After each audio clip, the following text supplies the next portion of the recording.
বিসমিল্লাহির রহমানির রহিম। সম্মানিত সভাপতি কামরুজ্জামান চৌধুরী, সচিব স্বাস্থ্য ও পরিবার কল্যাণ মন্ত্রণালয়, সম্মানিত প্রধান বক্তা ডাক্তার এম.এ. মোহিত এমপি, মাননীয় প্রতিমন্ত্রী স্বাস্থ্য ও পরিবার কল্যাণ মন্ত্রণালয়, মাননীয় প্রতিমন্ত্রী মিস ফারজানা শারমিন এমপি, মাননীয় প্রতিমন্ত্রী মীর শাহ আলম, মাননীয় প্রতিমন্ত্রী জনাব জুনায়েদ সাকি,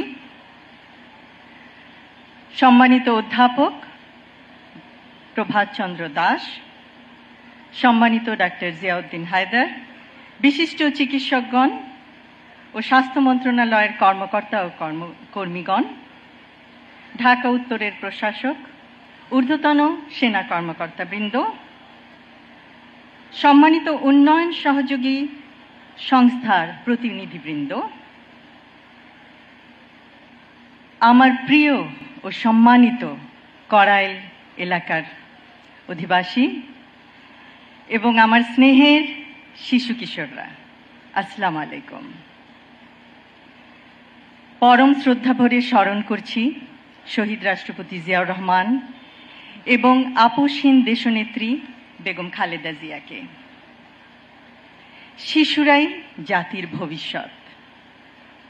কোনো প্রতিবন্ধিতা যেন শিশু কিশোরদের যোগ্য নাগরিক হিসেবে গড়ে ওঠার ক্ষেত্রে প্রতিবন্ধকতা না হয়, সেই লক্ষ্যে আজ কড়াইলে শিশু স্বর্গ প্রকল্পের আরম্ভ। আমি এই প্রকল্পের উদ্বোধনী ঘোষণা করছি। বর্তমান সময়ে বিজ্ঞানের সহায়তায় প্রয়োজন সঠিক ও সময়োপযোগী সহযোগিতা। নির্দিষ্ট সময়ে চিকিৎসা প্রদান করে বিশেষভাবে সক্ষম শিশু কিশোরদের সুপ্ত প্রতিভা বিকাশ সম্ভব। শিশু স্বর্গ প্রকল্প শিশু কিশোরদের মায়েদের জন্য সৃষ্টি করবে সাপোর্ট গ্রুপ। আত্মবিশ্বাসী পারবে বিষণ্ণতার অন্ধকার থেকে মা ও শিশুকে উজ্জ্বল স্বাবলম্বী ভবিষ্যতের দিকে এগিয়ে নিতে।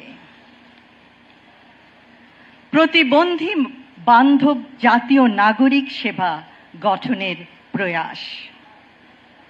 আমরা কিছুক্ষণ আগেই শুনলাম, বাসে, ট্রেনে, লঞ্চে বিনা ভাড়ায় প্রতিবন্ধী ব্যক্তিদের যাতায়াতের বিধান করা হবে।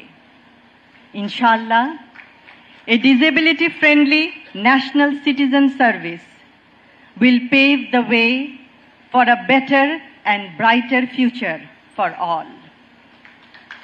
শারীরিক বা মানসিক প্রতিবন্ধকতা যেন সুস্থ থাকার অন্তরায় না হয়, নিশ্চিত করতে হবে সবখানে তাদের সহজ প্রবেশাধিকার এবং মর্যাদা। সবশেষে আমি শিশু স্বর্গ প্রকল্পের সাথে জড়িত সকল সদস্যকে জানাই আমার আন্তরিক ধন্যবাদ।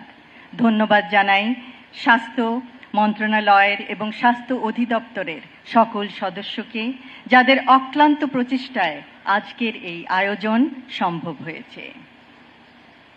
আমরা আশা করব প্রতিটি শিশু, সে বিশেষভাবে সক্ষমতা লাভ করলেও, সে হবে তার পরিবারের জন্য, সমাজের জন্য, দেশের জন্য অনুকরণীয়, অনুসরণীয় এবং অনুপ্রেরণা দিবে সবাইকে।